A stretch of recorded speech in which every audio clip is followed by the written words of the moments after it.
وفي الآخرة حسنة وقنا عذاب النار ربنا وآتنا ما وعدتنا على رسلك ولا تخزنا يوم القيامة إنك لا تخلف الميعاد জামুল হুদা চুয়াডাঙ্গা আরিস্টিয়ান স্টেডিয়ামে বসে হাজার লক্ষ জনতা নিয়ে গভীর রজনীতে হাত তুলেছি। আমাদের জীবনের গুনাহগুলো মাফ করে দাও, আমাদের আত্মার গুনাহ মাফ করে দাও, সারা বাংলাদেশের সকল কালেমা পড়া লোকের গুনাহ মাফ করে দাও। আল্লাহ রাব্বুল আলামিন, আমরা যা আসওয়ানের কাজ করেছি তোমার শাহী দরবারে কবুল করো, তার হাদিয়া তোমার হাবিবের রওজায় পৌঁছিয়ে দাও। এই পর্যন্ত যত মুমিন মুমিনাত কবরের বাসিন্দা হয়েছে সবার দোয়ায়ে সওয়াব পৌঁছিয়ে দাও। বিশেষ করে আমরা যারা হাত তুলেছি, অনেকের মা নাই, অনেকের বাবা নাই, কবরগুলোকে জান্নাতের বাগান বানাও। যাদের পিতা মাতা বেঁচে আছে হায়াত দারাজ করো। রব্বির হামহুমা কামা রব্বায়ানা সগীরা। যে সোনার টুকরা ছেলেরা আব্দুল সাত্তার ভাইয়ের নেতৃত্বে যে মাদ্রাসা ছিল এই মায়ের আয়োজনটা করলো, যারা শোনার জন্য এলো, কষ্টার্জিত পয়সা থেকে দিল, কিয়ামতের কঠিন ময়দানে এই মাহফিল আমাদের জন্য নাজাতের উসিলা বানিয়ে দিও। এই মাহফিল উসিলা আবুজার গেফারিকে আবুজার গেফারির মতো তুমি কবুল করো। আমার রূহুল আমিন ভাইকে জিবরাইল আমিন আলাইহিস সালামের মতো তুমি কবুল করো। আল্লাহ আমাদের আজকের সভাপতি আজিজ হুজুরের হায়াতকে তুমি দারাজ করে দাও। তিনি সহ যত ওলামা আছেন সবার জীবনের সব গুনাহ তুমি মাফ করে দাও। আল্লাহ এই মাহফিলের যত ছাত্র শিক্ষক এসেছে সবাইকে তুমি মাফ করো। আমার যত যুবক ভাইরা এসেছে হামজার ইমান দান করে দাও। যত মুরব্বীরা এসেছেন আবু বকর রাদিয়াল্লাহু মতো কবুল করো। আমার যত মা বোন এসেছেন মায়েশা সিদ্দিকা রাদিয়াল্লাহু মতো কবুল করো। যেই ঘরে মেহমানদের খাওয়ার ব্যবস্থা আমার ঘরটা তুমি কবুল করো। আব্দুর রহমানকে তুমি কবুল করে নাও। আল্লাহ এতিম ফেরার যে কয়টা এতিম আছে সাইয়েদনা মুহাম্মদ সাল্লাল্লাহু আলাইহি ওয়াসাল্লামের ঘরের মতো তাদেরকে কবুল করো।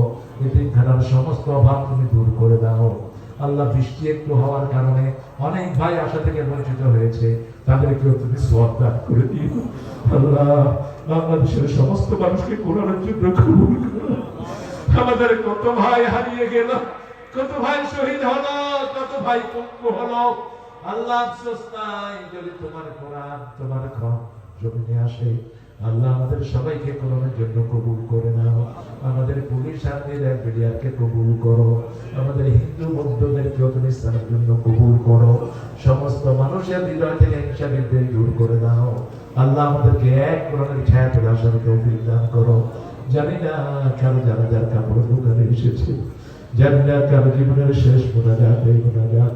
শাহাদাতের মওত আমাদের নসিব করে দিও, শাহাদাতের মওত আমাদের নসিব করে দিও। হাবিবুর রহমান চাচার কথা খুব মনে পড়ে। তোমার এই প্রিয় গোলামের কবরখানাকে জান্নাতুল ফেরদাউস বানিয়ে দিও। আমাদের যারা কোরআনের জন্য রক্ত ঢেলে গেছে সবার শাহাদাতকে তুমি কবুল করে নাও। আল্লাহ 5ই আগস্টের শহীদদেরকে তুমি কবুল করো। আল্লাহ স্বাধীনতা যুদ্ধের শহীদদেরকে তুমি কবুল করো। আল্লাহ আমাদের যত ভাই অসুস্থ, বিভিন্ন রকমের সমস্যা আছে, তাদের সমস্যা দূর করে দাও। কোরআনী আন্দোলনের সব নেতা কর্মীকে তুমি হেফাজত করো।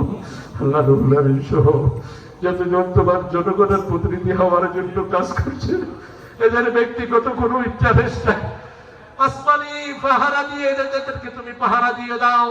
সব রকমের হেফাজত তুমি তাদের করো, সব রকমের সাহায্য তুমি তাদের জন্য দাও। আল্লাহ আমাদের যে ছেলেগুলো ইউনিভার্সিটি করতে দায়িত্ব নিয়েছে, জনগণের সঠিক খেদমত করার ছাত্রদের তুমি তৌফিক দাও। যত ছাত্রছাত্রী এসেছে পরীক্ষায় কামিয়াবি দিয়ে দাও। আল্লাহ জানি না কখন মৃত্যু আসে, শাহাদাতের মওত নসিব করে দিও।